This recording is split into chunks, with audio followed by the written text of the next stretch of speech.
SBI presents Tokyo Olympic 2020, the banker to every Indian. Hello and welcome. मैं हूं आपके साथ पूर्णिमा मिश्रा और आपसे मेरी मुलाकात हो रही है TV9 डिजिटल पर।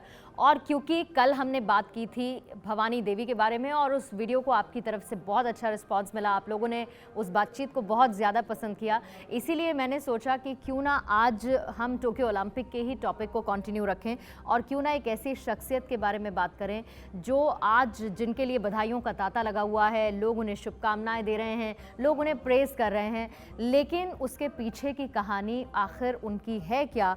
और मैं इस वक्त बात करने वाली हूँ एक ऐसी शख्सियत के बारे में, मीराबाई चानू, जिनकी तस्वीर इस वक्त हर जगह है।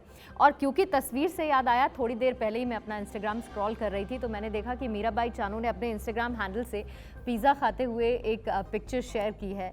लेकिन ये तो सेलिब्रेशन मोड हो गया, लेकिन ये जो सेलिब्रेशन की नौबत आ पाई है, इसे सेलिब्रेट करने का वक्त आ पाया है, इसके पीछे का जो संघर्ष है वो बहुत ज़्यादा है। और मैंने सोचा कि क्यों ना इस संघर्ष के बारे में थोड़ी बहुत जानकारी आपके साथ में साझा करूं।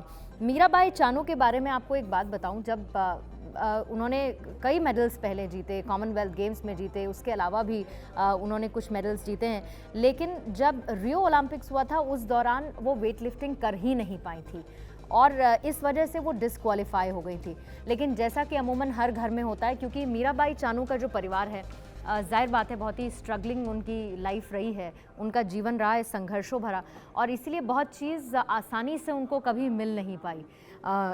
एक बहुत छोटे से गांव में रहती थी और खेती की बड़ी एक ज़मीन थी और वेट लिफ्टिंग का उनका सपना था और बहुत छोटे से सपना था। मुझे जितना मैं पढ़ रही थी उनके बारे में, जब वो 5-6 साल की थी तो 5-6 साल में वो क्या करती थी कि वो पहाड़ों पर पानी से भरी हुई बाल्टी लेकर चढ़ने लगती थी। अब आप 5-6 साल की उम्र में सोचिए कोई ये कैसे कर सकता है। जब वो 10-12 साल की हुई तो वो क्योंकि जैसे घर में खाना बनना होता है तो खाना बनाने के लिए लकड़ियाँ लानी पड़ती हैं, तो वो अपनी परिवार में अपनी बहनों के साथ जाती थी और लकड़ियों के गट्ठे उठा कर लाती थी। और जितना वेट वो उठा लेती थी उतना ज़्यादा वेट उनकी बहनें, उतना भार उनकी बहनें नहीं उठा पाती थी। सोचिए ये 10 से 12 साल में। और ये मान लीजिए कि वो हमेशा से इस चीज़ को लेकर, मुझे लगता है कि उनकी कैपेबिलिटी भी थी और उनके जहन में ये चीज़ तय हो चुकी थी कि मुझे करना क्या है।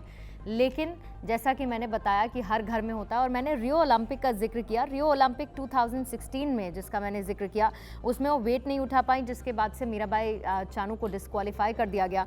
और हर घर में जैसा होता है, क्योंकि वो वहाँ पर सक्सीड नहीं हो पाई, वो जब घर में गई तो उनके माता पिता ने कहा कि अच्छा अब तुम नहीं खेल पाई हो, अब तुम्हारी शादी कर देंगे, अब तुम सेटल हो जाओ, अब तुम घर बसा लो। लेकिन मीराबाई चानू को ये पता था कि सेटल होना उनके लिए शायद शादी करने जैसा नहीं है, सेटल होना है उनके लिए ओलंपिक में मेडल जीतना, और वो उनका सपना हमेशा से था।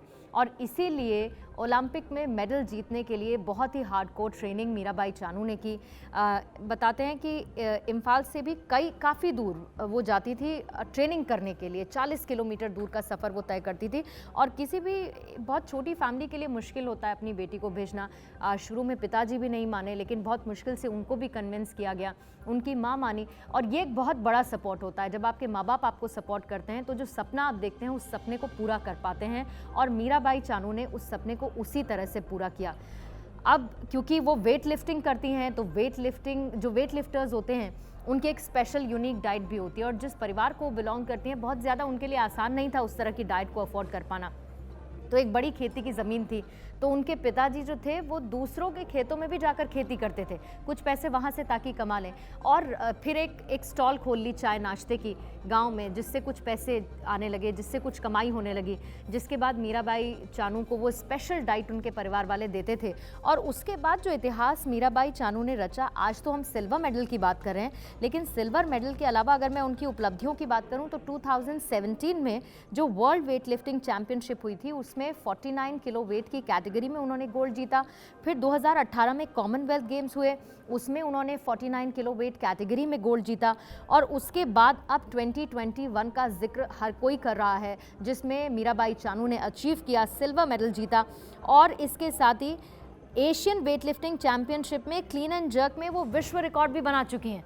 तो ये सब उपलब्धियां उनके नाम पर हैं, लेकिन इसके पीछे की कहानी आसान नहीं है। जैसा कि मैं बार बार जिक्र कर रही हूँ, उनके घर में बहुत स्ट्रगल रहा है और लेकिन उनके क्योंकि परिवार का सपोर्ट रहा, ये एक बहुत बड़ी वजह रही है, जिसके बाद आज शुभकामनाओं का तांता लगा हुआ है। कई चुनौतियों को पार करते हुए आज वो देश के लिए सिल्वर मेडल ला पाई हैं और उनको सराहा ही जा रहा है। लेकिन गर्व की अनुभूति हम सबको कितनी ज़्यादा हो रही है, ये हम सब जानते हैं। ये आपको किसी पिक्चर की स्टोरी जैसा ज़रूर लग रहा होगा, लेकिन ये सच्चाई है, रियलिटी है, मीराबाई चानू की ज़िंदगी से जुड़ी हुई।